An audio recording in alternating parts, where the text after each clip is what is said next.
Hey, c'est Kat, encore. J'espère que vous ne vous ennuyez pas de moi.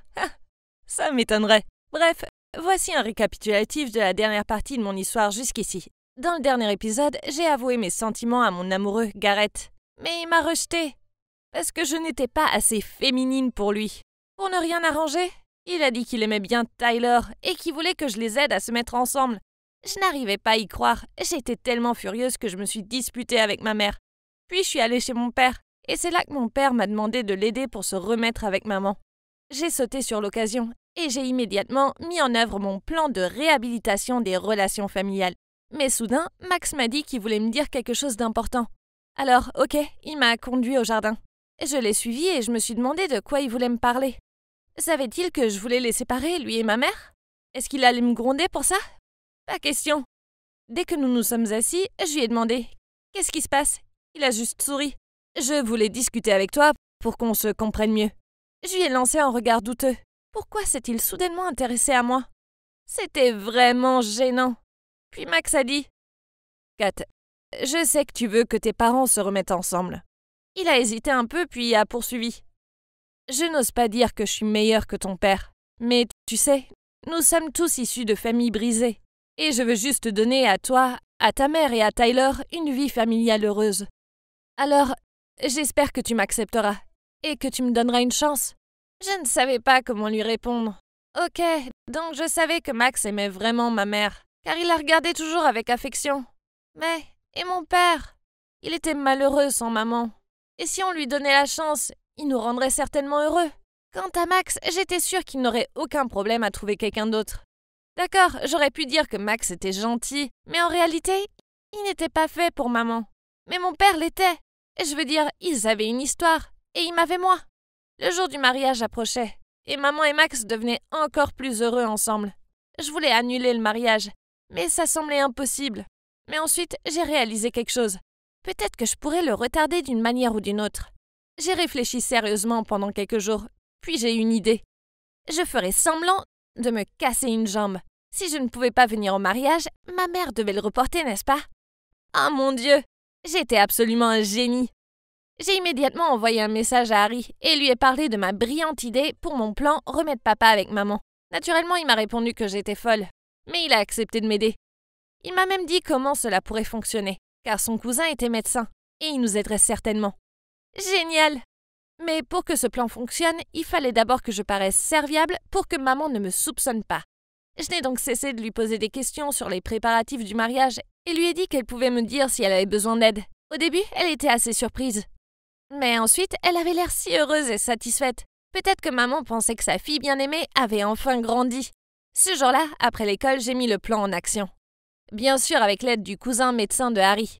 Son cousin m'a beaucoup aidé. Après m'avoir bandé la jambe, il m'a même donné des conseils sur la façon de marcher, comme si je m'étais vraiment cassé la jambe. Puis Harry m'a ramené à la maison. En me voyant, ma mère était totalement terrifiée.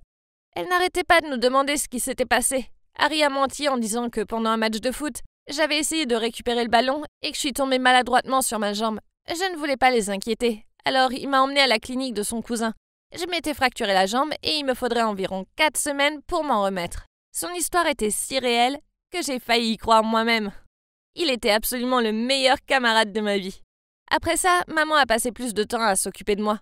Et il n'était plus aussi strict qu'avant. Honnêtement, c'était génial. Cependant, l'entraînement m'a vraiment manqué. Et rester allongé sur mon lit toute la journée n'était pas aussi amusant que ça paraissait. Ma chambre était au 2e étage, donc ma mère m'apportait toujours de la nourriture pour que je n'ai pas besoin de descendre. Un jour, après le déjeuner, je m'ennuyais tellement que j'ai décidé d'aller à mon bureau pour prendre mon ordinateur portable et mettre un peu de musique. Pendant que je me tenais debout et me balançais au rythme, ma mère est entrée, une assiette de fruits à la main. J'ai été très surprise, mais je me suis immédiatement appuyée sur le bureau et j'ai dit « Aïe !» Elle s'est précipitée pour m'aider et m'a demandé ce que je faisais. De ma voix la plus pitoyable, j'ai dit « Maman, je voulais m'entraîner à marcher pour ton plus grand jour, mais ma jambe me fait tellement mal. Et je ne suis pas sûre de pouvoir gérer le mariage. » Elle a caressé mes cheveux et m'a dit « Ce n'est pas grave, chérie. Harry va t'accompagner au mariage et t'aider. » Je me suis appuyée sur elle et j'ai pleuré. Je ne peux pas le faire. Tu vois, Tyler ressemblera à une princesse et moi, à une momie égyptienne. J'aimerais qu'il y ait un moyen de retarder un peu le mariage. » Ma voix était plus petite et mes yeux se remplissaient de fausses larmes. Oh mon Dieu, oublie le foot. Je devrais rejoindre le club de théâtre. Le lendemain, elle est venue dans ma chambre avec Max et elle m'a dit qu'ils avaient une grande nouvelle. On ne peut pas envisager de se marier sans ta présence. Alors on a décidé de repousser le mariage jusqu'à ce que ta jambe aille mieux. Oh mon Dieu, je suis un génie. Mais j'ai essayé de ne pas paraître trop emballée. Dès qu'ils ont quitté ma chambre, j'ai envoyé un message à papa pour lui annoncer la nouvelle. Puis je lui ai dit que je lui avais donné plus de temps, mais qu'il avait besoin d'améliorer son jeu. Ensuite, papa venait me voir tout le temps, en prétextant qu'il vérifiait que j'allais bien. Mais le problème, c'est que Max était toujours là. Alors papa ne pouvait pas passer de temps en privé avec maman. Je lance alors la prochaine étape de mon plan. J'ai dit à ma mère que je voulais descendre dans la chambre de Tyler, car sa chambre était au rez-de-chaussée, et je pourrais alors me promener dans la maison et prendre l'air. Elle a accepté que Tyler et moi changions de chambre, mais je l'ai encore suppliée. Pas question. Tyler m'a volé mon béguin, et maintenant elle va vivre dans ma chambre? C'est trop, rien qu'à le penser. Pourquoi tu ne dis pas à Max et Tyler de déménager pour un moment? Au moins jusqu'à ce que ma jambe aille mieux. Chaque fois que je vois Tyler courir et danser autour, ça m'énerve. Elle est tellement insensible. Maman avait l'air troublée, mais elle a essayé de rester calme et m'a persuadée d'échanger ma chambre avec Tyler, jusqu'à ce que ma jambe aille mieux. À ce moment-là, Max est entré, et il s'est avéré qu'il avait entendu notre conversation. Il s'est tourné vers elle et lui a dit « Marie, je pense que Tyler et moi devrions aller chez mes parents pendant un moment. Puis, quand Kat sera guérie, nous pourrons revenir. » Les yeux de maman se sont remplis de larmes, et je me suis sentie un peu mal. Mais quand je l'ai vu l'embrasser sur le dessus de sa tête, je me suis sentie agacée. La place de maman était avec papa, pas avec lui. Cette nuit-là, alors que j'étais allongée sur le lit et que j'envoyais des SMS à Harry, Tyler est entré en furie. J'ai quitté le téléphone des yeux. J'ai souri et j'ai dit « Oh, c'est gentil de ta part de prendre ce temps de faire tes bagages pour me rendre visite. » Elle m'a crié dessus. « Arrête d'être si égoïste et arrête ça! À cause de toi, le mariage a été retardé. Et maintenant, tu nous mets dehors? Flash Info, c'est aussi ma maison, Kat. Le monde ne tourne pas seulement autour de toi. » Je la regardais. Oh mon Dieu, pourquoi ne pouvait-elle pas se taire et partir? Je lui ai dit « Tu peux rester ici, mais tu dois d'abord rompre avec Garrett. » Elle était furieuse et s'est enfuie sans rien dire. Finalement, Max et Tyler ont déménagé. De plus, Harry m'a dit que Tyler avait rompu avec Garrett. Oh mon Dieu, cette fille faible était si docile. La vie était plutôt géniale, mais j'avais hâte de retirer ce bandage qui me démangeait. Papa est passé par des tas de choses pour s'occuper de moi. Il m'a même apporté des gâteaux aux cerises et des tulipes, les préférés de ma mère.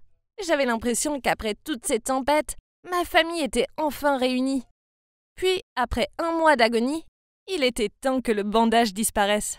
Bien sûr, je ne pouvais pas aller à la clinique avec ma mère, alors j'ai trouvé une excuse comme quoi j'ai envie de manger sa soupe aux palourdes à mon retour. Ça a marché puisqu'elle a appelé Harry pour qu'il m'accompagne.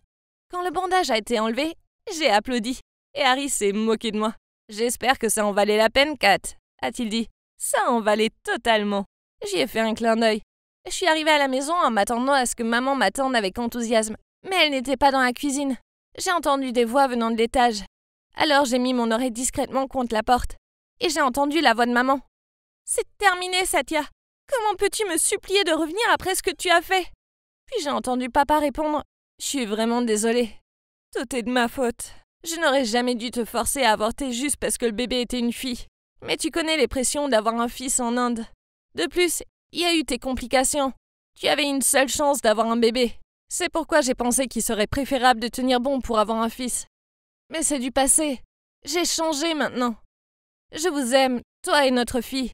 Et je veux juste prendre soin de vous deux. Oh, je t'en prie. Tu ne soutiens Kat de s'habiller comme un garçon que parce que tu veux qu'elle soit un garçon. S'il te plaît, arrête de nous déranger et laisse-nous tranquilles. » Quoi?